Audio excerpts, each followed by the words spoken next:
धर्मा का महायुद्ध अनकही कथा भाग 2 साइंस फिक्शन स्टोरी अध्याय 4 नोकोविद का प्लान। अब हम क्या करेंगे? डाइस पूरी तरह घबरा गया था। उसने नोकोविद की तरफ देखा जो बिल्कुल शांतचित्त होकर बैठा हुआ था। डाइस जॉर साम्राज्य का मिनिस्टर ऑफ डिफेंस था। पूरी अजय सेना उसकी कमांड में थी। वो फ्रान गैलेक्सी का सबसे शक्तिशाली व्यक्ति था। इतनी बड़ी और खतरनाक अजय सेना का सेनापति, परंतु वो ऐसे काँप रहा था जैसे पतझड़ में गिरा हुआ कोई पत्ता।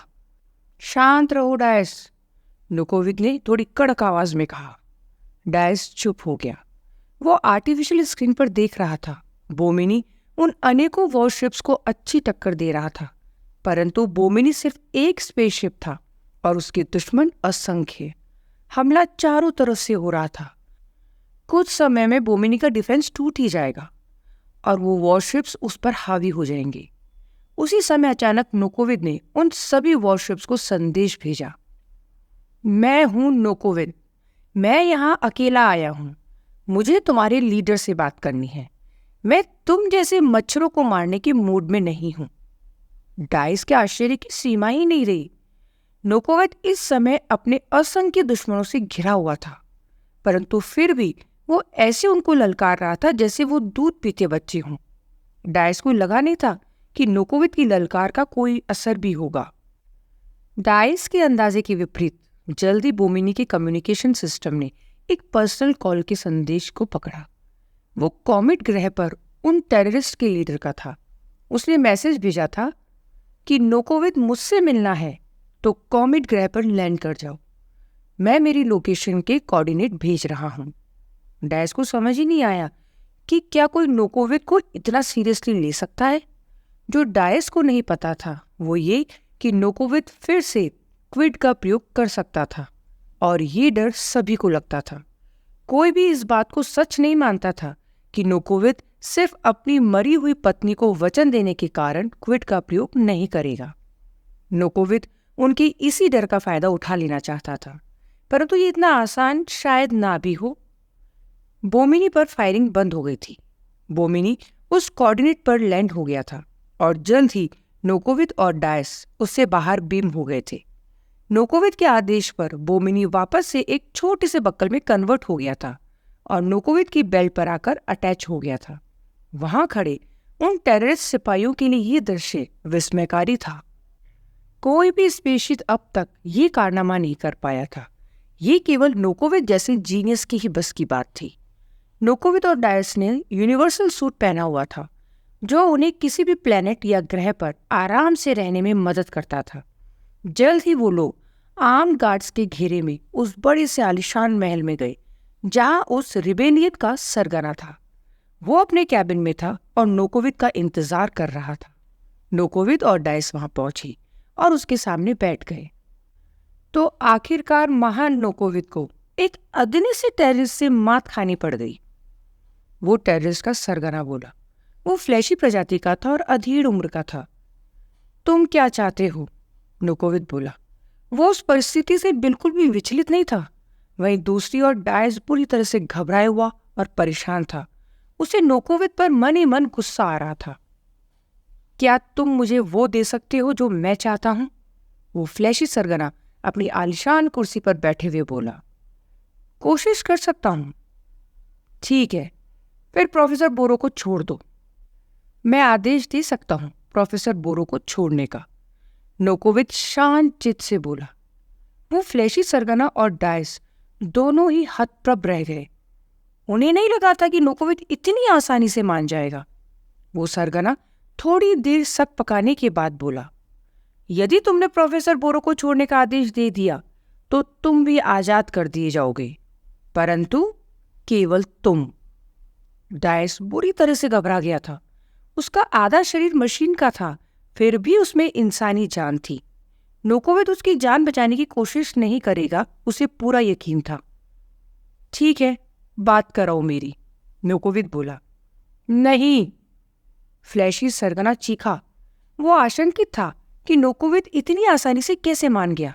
जरूर ये नोकोविद की कोई चाल है। तुम्हारे पास बोमिनी है, तुम मुझसे बात करो।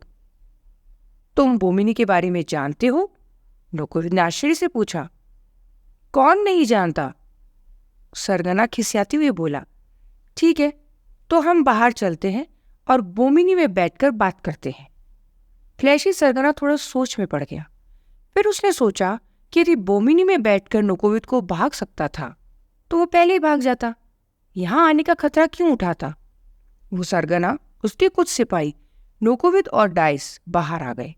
नोकोविद ने खुले मैदान में मानसिक संदेश दिया।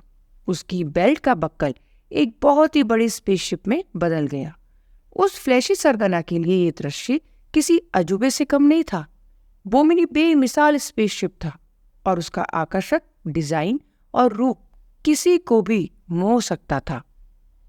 नोकोविद ने कमांड दिया और वो, डायस तथा फ्लैशी सरगना तीनों बोमिनी के अंदर बीम हो गए। ये क्या कर रहे हो? फ्लैशी सरगना सकपकाते हुए बोला। मैं तुम्हारे सामने बात करूंगा, परंतु मेरे लोग नीचे कंफ्यूज हो रहे होंगे। तुमने मुझे उनसे बात करने का मौका ही नहीं दिया। फ्लैशी सरगना बोला। कोई बात नहीं, अब कर लो। उसने बोमिनी को मानसिक संदेश दिया और बोमिनी ने फ्लैशी सरगना का कनेक्शन नीचे उसके साथियों से करवा दिया। बोमिनी इस वक्त जमीन से तकरीबन 15,000 फीट ऊपर उड़ रहा था। साथियों, मैं ठीक हूं।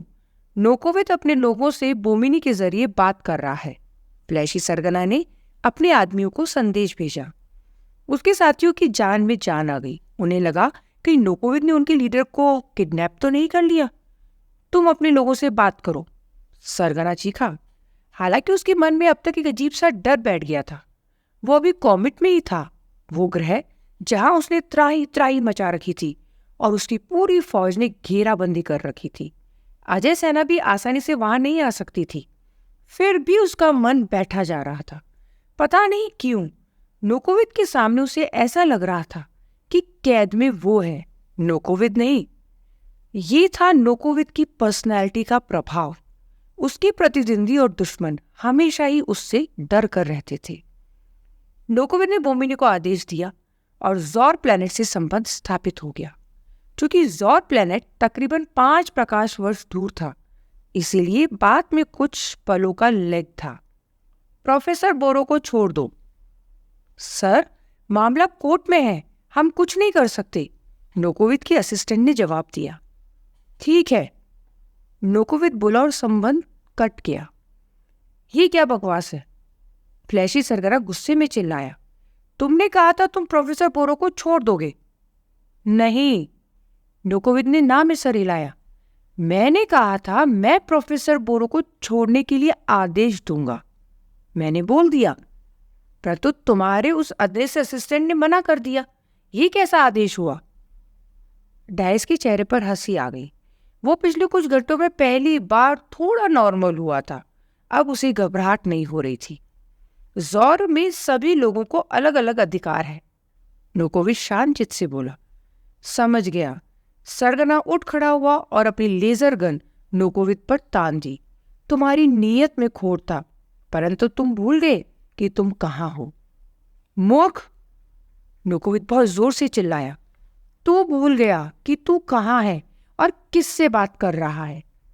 नोकोविद ने एक मानसिक संदेश दिया और बोमिनी के अंदर किसी गुप्त स्थान से एक लेजर किरण निकली और उस सरगना के हाथ को चीरती हुई चली गई। उस किरण के द्वारा उसका दायां हाथ कलाई से काट लिया गया था। वो सरगना बुरी तरह से करा उठा। डायस ने नोकोविद से पूछा, हम अब भी कॉमेट में हैं? नोकोविद चीखा, परंतु हम अब बोमिनी के अंदर हैं। बोमिनी के अंदर क्या हो रहा है किसी को नहीं पता। इस मूर्ख ने अभी बाहर बताया कि हम जोर से बात कर रहे हैं। अब हम इसे तड़पते हुए मरते देखेंगे और फिर यहां से निकल जाएंगे। तुम नहीं निकल पाओगे, सरगना चिल्लाया। निकल पाएंगे। बोमिनी ने तुम्हारा डीएनए स्टडी कर लिया है। वो तुम्हारी आवाज, शक्ल आदि सब कुछ को इमिटेट कर सकता है। तुम्हारे लोगों को पता भी नहीं चलेगा कि तुम मर चुके हो। नोकोविद गुर्राया और जोर जोर से हंसने लगा। उस सरगना का डर सच हो गया था। उसे बोमिनी में आते ही लग गया था कि वो नोकोविद के चुंगल में फंस चुका है। प्लीज मुझे मत मारो, सरगना बोला। उसकी हालत कुछ मिनटों में इतनी दयनीय हो गई थी कि उस पर डायस को भी दया आने लग गई थी। ठीक है बोमिनी, तुम इन लोगों को एक संदेश भेजो कि इनके सरगना के आदेश से हम ज़ौर जा रहे हैं। बोमिनी ने सरगना की आवाज़ में उसके साथियों से बात की और बोला कि वो कॉमेट ग्रह से बाहर जा रहे हैं। उन लोगों को यकीन ही नहीं हुआ, परंतु बोमिनी ने उन लोगों के सभी प्रश्नों के उत्तर दे दिए, यहाँ तक कि उन प्रश्नों के भी जो केवल वो सरगना ही जानता था, और वो कोड जिससे उसके लोगों को यकीन हो गया कि वो सुरक्षित है और उसके आदेश पर ही नोकोवित उसे कॉमेट ग्रह से बाहर ले जा रहा है। टेररिस्ट की सेना अपने सामने बोमिनी को उनकी सुरक्षा घेरे से चुपचाप बाहर जाते हुए देखती रही, और इससे पहले कि वो कुछ समझ पाते, एक बहुत बड़ी अजय सेना की टुकड़ी ने उन पर हमला कर दिया। वो उस हमले की आशा बिल्कुल नहीं कर रहे थे। बोमिनी ने अजय सेना को संदेश भेज दिया था कि कहाँ पर और कैसे हमला करना है। इधर उस हमले से वो टेररिस्ट जूझ रहे थे और बोमिनी चुपचाप सुपर स्पेस वे से होता हुआ कुछ मिनटों में ही ज़ौर प्लैनेट पर पहुंच चुका था। बोमिनी इस विमान के अंदर जो भी आ गया उसको पूरा स्टडी कर लेता है। ऐसा कुछ नहीं है जो बोमिनी से छिपा हो। केवल प्रोफेसर बोरो जैसे बहुत ही कम लोग हैं जिन्हें वो कला आती है कि बोमिनी से भी कुछ बात छुपा ले। नोकोवित हंसते हुए बोला। उसके सामने वो सरगना अपना कटा हुआ हाथ अपने पैर में दबाए बैठा हुआ था। सरगना बुरी तरह से कराह रहा था और बोमिनी को कॉमेट से उड़ान भर उस घेराबंदी को चीरता हुआ बिना किसी नुकसान के ज़ौर पहुंचते देख रहा था। उसने नोकोवित को बहुत ही हल्के में ले लिया था। डायस ने पहली बार जाना कि नोकोवित को नोकोवित क्यों कहा जाता था। क्यों था वो फ्रान गैलेक्सी का सबसे खतरनाक व्यक्ति। नोकोवित ने बिना किसी फौज के अकेले ही टेररिस्ट के गढ़ में घुसकर उसकी सरगना को पकड़ लिया था। यही नहीं, बोमिनी ने जान लिया था कि व्यू रचना क्या है और उसे कैसे भेदना है। बोमिनी लगातार अजय सेना के संपर्क में था और अजय सेना को पता था कि कब हमला करना है। अजय सेना ने बोमिनी का इशारा मिलते ही फौरन कॉमेट पर हमला कर दिया था। अपने लीडर का इस तरह अपहरण हो जाने पर तथा अजय सेना के प्रभावी और सटीक हमले कर दिए जाने से वो टेररिस्ट एकदम से सक पका गए और युद्ध हार गए। अजय सेना ने कॉमेट को उन क्रूर टेररिस्टों से छुड़ा लिया था। नोकोवित की प्रशंसा पूरे ज़ौर साम्राज्य में हो रही थी।